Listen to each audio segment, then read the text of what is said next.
والصلاة والسلام على رسول الله صلى الله عليه وسلم. يقول الله سبحانه وتعالى: ونزلنا عليك الكتاب تبيانا لكل شيء ورحمة وهدى وبشرى للمسلمين. عباد الله، أوصيكم ونفسي بتقوى الله فقد فاز المتقون. Enyi waja wa Allah, na kuhusieni kumcha Allah subhanahu wa ta'ala, na pia naihusia nafsi yangu juu ya jambo hilo. Wa hakika wamefuzu na kufaulu wale wenye kumcha Allah subhanahu wa ta'ala. Mazungumzo yetu ya leo hii biidhnillahi ta'ala nazungumzia falsafa ya safari ya Isra na Mi'raj, safari maarufu mno. Lakini pia mtanuia radhi kwa kutoka kwenye mtiririko wetu ulioanza nao mwanzo wa masala ya biashara ambao tulianza takriban hutuba mbili. Nikisema katika mimbari hii nitakuwa mara kadhaa naendeleza zile hutuba. Leo kwa sababu ya umuhimu wa jambo hili tunatoka huko, tunaangalia mambo machache katika safari Isra na Mi'raj. Safari hii kihistoria ilitokea mwaka wa 10 kabla ya hijra ya Mtume sallallahu alayhi wasallam, lakini pia ilitokea siku ya tarehe 27 ya mwezi wa Rajab, mwezi kama huu, tarehe kama ya leo. Kuna akwali nyingi kwamba ilitokea katika Ramadhani na miezi mingine, lakini alimradi tukio kwa hakika lilitokea, wala hakuna ikhtilafu katika hilo. Ndugu zanguni, moja katika sababu za Isra na Mi'raj, na ndiyo nukta ya mazungumzo yetu ya leo, iliyotokea mwaka wa 10 baada ya kutumwa Mtume sallallahu alayhi wasallam, mwaka ambao Mtume aliuita ni mwaka wa huzuni, Aamul Huzni. Katika mwaka huo Mtume wetu Muhammadin sallallahu alayhi wasallama alipatwa na matukio makuu matatu magumu. Tujifunze hapa naye atupitie kila siku katika maisha yetu haya. Tukio la kwanza ni kufiwa na mke wake Khadija radhiyallahu anha, mke ambaye wasifu wake mnaufahamu. Ni wa kwanza kumwamini Mtume Muhammad sallallahu alayhi wasallam, ndio ilikuwa kimbilio la Mtume katika shida na taabu zilizomkuta katika maisha yake, hasa fi sadri al-Islam, mwanzo wa da'wa ya Uislamu. Lakini pia alikuwa ni mkewe pekee, maana wakati yuko na Bi Khadija hakuwa na mke mwingine isipokuwa Bi Khadija radhiyallahu anha. Utaona uzito wa msiba huo. Lakini pia alikuwa akimsaidia kwa mali zake pindi ambapo watu walimtenga kwa mali zao, na mengi alikuwa akimsaidia mtume wetu Muhammad sallallahu alaihi wasallam. Wakati hajakaa vizuri kwa tukio hilo, anafiwa na baba yake mdogo Abu Talib. Mtume sallallahu alaihi wasallam alifiwa na mama yake akiwa tumboni ndani ya miezi 4, na babake babake Abdullah akafiwa na mama yake akiwa na miaka 6, akalelewa na babu yake Abdul Muttalib. Akafiwa na babu yake akiwa na miaka 8, akalelewa na ami yake baba yake mdogo au baba yake mkubwa Abu Talib. Huu ndio mtiririko wake ulikuwa huu. Abu Talib huyu naye anafariki katika wakati mgumu.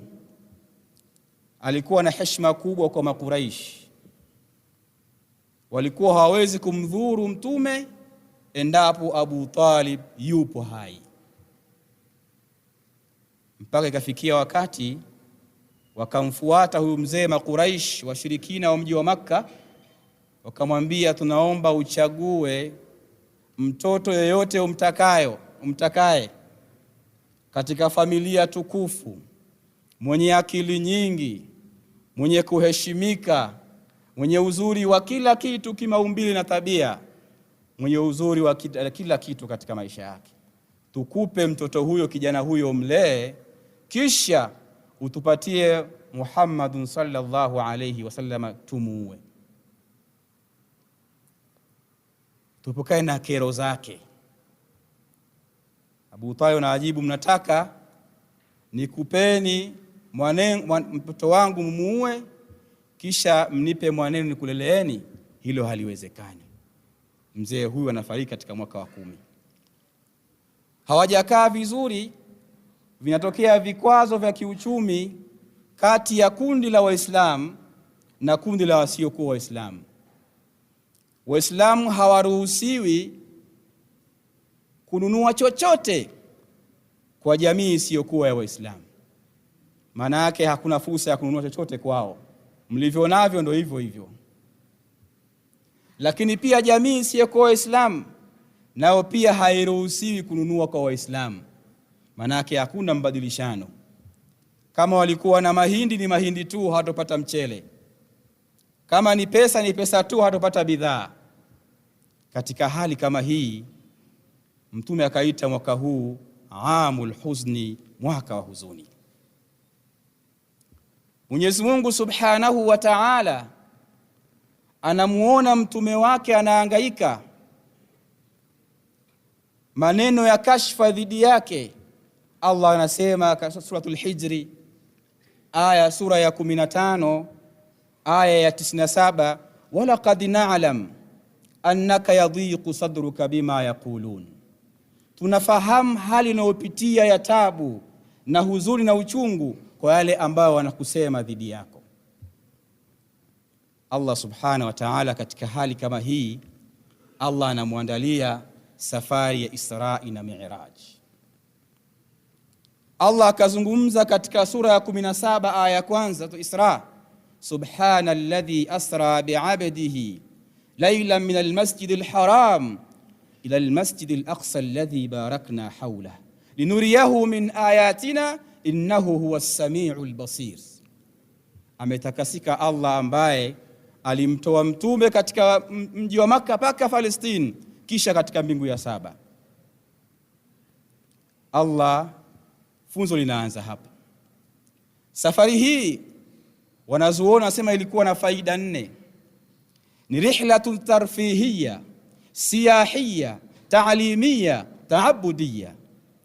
Ni safari ya kuukonga moyo, safari ya kurefresh mind kwa huzuni alionayo.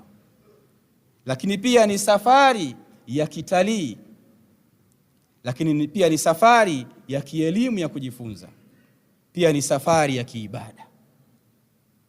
Safari ya kitalii, safari ya kuukonga moyo. Hali ya mtume ni dhoful hali, anapelekwa linuriyahu, Allah amuoneshe mambo mbalimbali ili angalau aweze kurelax hali yake. Ndio funzo nalipata hapa, upate muda wa kutoka, sio nakaa sehemu moja muda wote. Allah anamchukua mtume wake anampeleka tua, tena anamwandalia usafiri ambao wakati maswahaba radhiyallahu anhum wanasimulia waliamini kwa sababu ya imani zao, lakini wasiokuwa Waislamu wakasema ndo kawa mwenda wazimu kabisa. Yani utoke katika mji wa Makka ndani ya usiku mmoja mpaka Palestine na urejee. Kilomita za kutoka mji wa Makka mpaka Palestine ni 1340 na ushe. Kipindi hicho wende na ngamia na farasi na punda utafika kwa siku ngapi? Tunafahamu hilo. Kina anaambiwa ameenda siku moja katika sehemu katika usiku, sio usiku wote. Hawakuelewa funzo hili, lakini sisi tuna fast jet, tuna ndege za haraka, tunalielewa vizuri. Allah shalitamka zamani sana. Yule Buraq, Allah anamwandalia usafiri wa Buraq. Mtume anasimulia linapopiga jicho lake yule Buraq ndipo ambapo mguu wake utatua. Ni lugha ya kimafumbo, maana yake anaenda kwa spidi kali. Kama ataona hapa na Mbeya atatua Mbeya. Lugha kimafumbo anaenda kwa spidi kali. Lakini Allah anamwandalia tour guides atakaye muongoza. Jibril alayhi salatu wassalam. Anatoka naye anafikisha katika mji wa nini? Mji wa Palestine. Anamuelekeza yule muongozaji wa mtalii huyu ndiyo Khalilullah Ibrahim. Huyu Nabii Ibrahim. Huyu ndio Kalimullah Musa. Huyu ndio Isa ibn Maryam. Ndio hawa. Wanafika pale. Anaonyeshwa na ishara mbalimbali. Allah anaikusanya Baitul Maqdis, msikiti wa Palestini wa Waislamu. Anamwambia huu ndio ulijengwa Nabiullahi Suleimani alayhi salatu wassalam. Anamkusanyia manabii wote. Ghafla ule msikiti unakuwa ni museums, unakuwa ni makumbusho, mathaf, makumbusho. Historia zimekusanywa pale. Bwana huyu ndio Ibrahimu. Wote wamekusanywa katika sehemu moja. Anaelekezwa na kuambiwa hawa ndio. Safari ya kitalii. Safari pia ni tarfihia, anapata faraja kuwaona. Na ndio maana mara kadhaa alikuwa akisema rahimallahu akhi Musa, Allah amrehemu ndugu yangu Musa, akimzungumzia Musa alayhi wasallam. Aliudhiwa zaidi ya mimi. Alikutana nao kule wakazungumza, wamtie moyo. Safari hii lakini safari ya kielimu. Wanakwenda Mi'raj, wanapanda juu sasa mbinguni. Wanafika kule, anakuta baadhi ya maeneo, kuna sehemu kuna mtu amekusanya mzigo wa kuni, kisha ameufunga vizuri, anaubeba ili ajitulie kichwani. Unamshinda, anatua, anaongeza tena. Anaambia nini Jibril, nini hili? Anapata elimu. Bwana, hawa ni watu wenye madeni. Kopa sakosi ile, watu wa vikoba. Unakopa hapa unalipa hapa, unakopa unalipa hapa. Ishara mbaya sana, sio nzuri. Safari ya kielimu. Hiyo ndiyo kwa safari ya mtume wetu Muhammad sallallahu alaihi wasallam. Tutafute muda wa kufanya safari za kujifunza. Safari za kutuliza akili zetu. Haya ni mafundisho ya Uislamu na si ya watu wengine. Na ndiyo maana Allah subhanahu wa ta'ala akaweka faradhi ya haji, kisha akaweka khiyari ya umra na ibada zingine za kutembea. Waulize waliofika haji, waulize walienda umra, jinsi hali inavyokuwa. Tafikiri una mzigo mzito umeutua pale. Watu simulia namna hiyo. Tumefundishwa mafundisho haya tuyatumie. Katika familia zetu tuna desturi ya kutoka. Kuna wakati mwingine hali ni mbaya. Allah anazungumza hapa, walaqad na'lam annaka yadhiqu sadruka bima yaqulun. Tunafahamu unapata msongo wa mawazo kwa yasemayo. Unaweza kuwa unasemwa vibaya na watu, wewe hauko hivyo, unajisikia vibaya, pata fursa utoke. Allah anasema suratul Isra, suratul Al-Kahf aya 6, fala'allaka bakhi'un nafsaka ala atharihim in lam yu'minu bihadha alhadithi asafa. Kuna kipindi unafikia mtume kujiangamiza mwenyewe kwa sababu tu hawaamini ukisemacho hawa watu. Mangapi tunayasema hawatuamini. Familia yako unakuta unaiambia haielewi unakusudia nini. Watoto au mke au mume. Pata muda wa kupumzika. Angalau uondoshe hizo stress na nini na nini. Ndio maana Imam Shafi rahimahullah akasema maneno yake, nilimchagua huyu maksudi. Kuna maneno mengi ya busara katika masuala ya kurefresh mind. Nilimchagua Imam Shafi kwa sababu Imam Shafi amezaliwa mwaka 767 karne ya 8 tutasema hivyo. Lakini amezaliwa katika mji wa Gaza, nchi ya Palestine. Maana nikamweka hapo. Lakini pia ni katika maimamu walikuwa wa kemia, pia walikuwa ni matabibu. Maana nikamweka katika muktadha huu. Anasema tagharrabu anil awtani fi nailil ula, safir fa fil asfari 5 fawaidin, tafriju hammin wa iktisabu ma'ishatin wa ilmun wa adabun wa suhbatu majidin. Tembea tagharrab anil awtan fi nail al-ula, kaa pembeni ya mji wakati mwingine upate utukufu, refresh your mind. Lakini pia safir, anasema Imam Shafi, safir, safiri, fa fil asfari 5 fawaidin, katika safari kuna faida 5. Tafriju hammin, kuondoa stress na mawazo, moja hiyo. Waktisabu maishatin, kupata fursa mbalimbali za kiuchumi za kimaisha. Wa ilmun, na elimu utaipata katika safari, ujifunza mambo mengi. Wa adabun, na dasturi na mila ambazo utajifunza kupitia safari. Wa suhbatu majidin, utapata pia masuhubu, marafiki wazuri katika safari. Shikaendelea kusema, raaitu anna wuqufa alma'i yufsiduhu insaha taban wa illam yasih lam yatubu, nimeona kwamba maji yakikaa sehemu moja yakatuama uharibika. Maji yakitembea ndiyo uzima wake, yakituama. Hii ni safari ya Isra na Mi'raj. Lakini kule akapewa dawa zingine za stress 2. Moja, akapewa ibada ya swala 5. Swala 5 ni sehemu ya kuondoa mawazo. Allah anazungumza katika suratu An-Nahl, suratul Hijri, sura ya 15 aya 97, walaqad na'lam annaka yadhiqu sadruka bima yaqulun fasabbih bihamdi rabbik wa kum ma'as sajidin. Tunafahamu kwamba wapata tabu kwa yasemao na shida ya dunia na nini, litukuze jina la Mola wako, pia kuwa miongoni mwenye kuswali. Kwenye swala kuna utulivu, lakini hupati swala ukienda haraka haraka, kuna taratibu zake.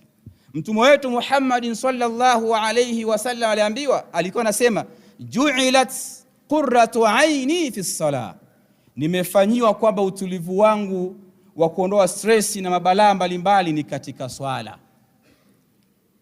Ilikuwa ikifika muda wa swala, anamwambia Bilali, arihna biha, hebu tupumbaze kidogo, tuache dunia yetu na kwenye swala, angalau atenda kusha stress pale. Ndio maana kuna sunna uje mapema msikitini, utulizane msikitini. Baada ya swala ufanye sunna au adhkari, utulizane msikitini.